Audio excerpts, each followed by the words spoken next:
സർക്കാർ. അതിനിടയിൽ വരുന്ന ആദ്യ ഡെവലപ്മെന്റ് ഈ പറയുന്ന ഷക്കീൽ അഹമ്മദ് ഖാൻ എന്ന് പറയുന്ന കോൺഗ്രസിന്റെ ലെജിസ്ലേറ്റീവ് പാർട്ടി ലീഡർ, കത്തിഹാറിലെ സ്ഥാനാർത്ഥി, അവിടെ ഹാട്രിക് നേടാൻ നിൽക്കുന്ന കത്തിഹാറിലെ സ്ഥാനാർത്ഥി രാജിവെക്കുന്നു എന്ന് പറയുകയാണ്. എന്ന് പറഞ്ഞാൽ ഈ പറയുന്ന എന്താണ്, എക്സിറ്റ് പോളുകൾ വരുമ്പോൾ തന്നെ കോൺഗ്രസിന്റെ പ്രധാനപ്പെട്ട നേതാക്കൾ രാജിവെക്കുന്നുവെങ്കിൽ അദ്ദേഹം നേരത്തെ ഒവൈസി അവിടെ നിൽക്കുന്നത് BJP സഹായിക്കാൻ വേണ്ടിയാണ് എന്നൊക്കെയുള്ള വലിയ വിമർശനം ഇന്ന് രാവിലെ ഉന്നയിച്ചതാണ് PTIയോട്. രാജിയിലേക്ക് നയിക്കുമ്പോൾ എക്സിറ്റ് പോളുകളിൽ തന്നെ പതർന്നു മഹാഗഠബന്ധൻ. സാധാരണഗതിയിൽ എക്സിറ്റ് പോളുകൾ വരുമ്പോൾ പറയുന്നത് എന്താണ്, അതൊക്കെ ചുമ്മാ പറയുന്നതാണ്, ഞങ്ങൾ തെരഞ്ഞെടുപ്പ് ജയിക്കും എന്നാണ് എല്ലാ പാർട്ടികളും പറയാറ്. അങ്ങനെ ഒരു പറച്ചിൽ പോലും ഇല്ല അല്ലേ ബൽറാം? ഹാഷ്മി, ഇത്തവണ മഹാസഖ്യത്തെ സംബന്ധിച്ചിടത്തോളം ഈ സ്ഥാനാർത്ഥി നിർണയം ഘട്ടം നടക്കുന്ന, സാധാരണ രീതിയിൽ ചർച്ച നടക്കുന്ന ആ ഒരു ഘട്ടത്തിൽ തെരഞ്ഞെടുപ്പ് പ്രഖ്യാപിച്ചതിന് ശേഷമുള്ള ബൽറാമിലേക്ക് വരുന്നതിന് മുമ്പ് എനിക്ക് തോന്നുന്നു വിനീത ഈ തെരഞ്ഞെടുപ്പിന്റെ ആദ്യഘട്ടം മുഴുവൻ പട്നയിലും സമീപ പ്രദേശങ്ങളും കേന്ദ്രീകരിച്ച് റിപ്പോർട്ട് ചെയ്തതാണ്. വിനീതയ്ക്ക് അവിടുത്തെ ഗ്രൗണ്ട് റിയാലിറ്റി കുറച്ചുകൂടി പങ്കുവയ്ക്കാൻ കഴിയും. വിനീത, ഈ എക്സിറ്റ് പോൾ ഫലങ്ങൾ ഏതെങ്കിലും തരത്തിൽ അത്ഭുതപ്പെടുത്തുന്നുണ്ടോ വിനീതയെ?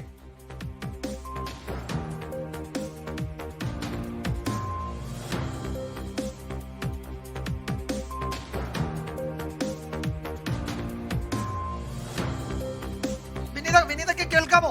ഈ എക്സിറ്റ് പോൾ ഫലങ്ങൾ ഏതെങ്കിലും തരത്തിൽ വിനീതയെ അത്ഭുതപ്പെടുത്തുന്നുണ്ടോ? ബീഹാറിൽ തുടർച്ചയായ ദിവസങ്ങളിൽ വിനീത ഗ്രൗണ്ടിൽ ഉണ്ടായിരുന്നല്ലോ. തീർച്ചയായും വിജയകുമാർ, നമുക്ക് ഈ എല്ലാ മേഖലകളിലേക്കും പോകുമ്പോൾ ഒരു വലിയ ഭൂരിപക്ഷം ആളുകളും ഒരു തുടർ ഭരണം ഉണ്ടാകുമെന്ന തരത്തിലുള്ള ചില റിപ്പോർട്ടുകൾ തന്നെയാണ് നമുക്ക് ലഭ്യമായിരിക്കുന്നതിൽ. പ്രധാനമായും അവർ വികസനം ഉൾപ്പെടെയുള്ള കാര്യങ്ങൾ തന്നെയാണ് ചൂണ്ടിക്കാണിക്കുന്നത്. ഒരു കേരളവുമായൊക്കെ നമുക്ക് ബീഹാറിന്റെ വികസനം താരതമ്യം ചെയ്യാൻ കഴിയില്ല എങ്കിൽ പോലും ബീഹാറിലെ ഈ മുൻകാലങ്ങളിൽ ഉണ്ടായിരുന്നതിനേക്കാൾ വികസനത്തിൽ ഒരു നേരിയ പുരോഗതി വന്നിട്ടുണ്ട് എന്നുള്ളതാണ് ആളുകൾ വിലയിരുത്തുന്നത്. പക്ഷേ ബീഹാറിനെ സംബന്ധിച്ചിടത്തോളം നമുക്ക് ഈ എക്സിറ്റ് പോൾ ഫലങ്ങൾ ബീഹാറിന് എത്രത്തോളം നമുക്ക് ആ എക്സിറ്റ് പോൾ ഫലങ്ങളിൽ ഒരു പ്രതീക്ഷ വയ്ക്കാമെന്ന് നമുക്ക് പറയാൻ കഴിയില്ല. കാരണം ഈ എക്സിറ്റ് പോളുകളെല്ലാം പാടെ തെറ്റിച്ചൊരു ചരിത്രം തന്നെയാണ് ബീഹാറിനുള്ളത്. പക്ഷേ എങ്കിൽ പോലും നിലവിൽ വലിയ ആത്മവിശ്വാസത്തിൽ തന്നെയായിരുന്നു ഇരു മുന്നണികളും ബീഹാറിൽ ഈ തെരഞ്ഞെടുപ്പിനെ നേരിട്ടിട്ടുണ്ടായിരുന്നത്. നമുക്ക് നിലവിൽ ഈ എക്സിറ്റ് പോൾ ഫലങ്ങൾ കാണാൻ കഴിയുമ്പോൾ 7 എക്സിറ്റ് പോൾ ഫലങ്ങളാണ് പുറത്തു വന്നിരിക്കുന്നത്. ഇതിൽ 7ലും NDക്ക് തന്നെയാണ് സാധ്യത എന്ന് പറയുന്നു.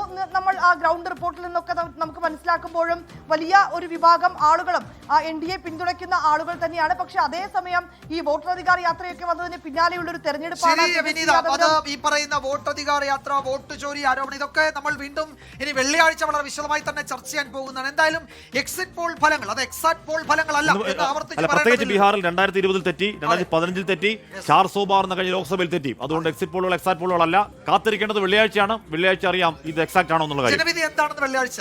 ലോകത്തെവിടെയായാലും ഏത് സമയത്തും 24 വാർത്തകളും ഓഗ്മെന്റഡ് റിയാലിറ്റി പാക്കേജുകളും എക്സ്പ്ലെയിനറുകളും വിശദമായി കാണാൻ ഞങ്ങളുടെ YouTube ചാനൽ നിങ്ങൾക്ക് സബ്സ്ക്രൈബ് ചെയ്യാം.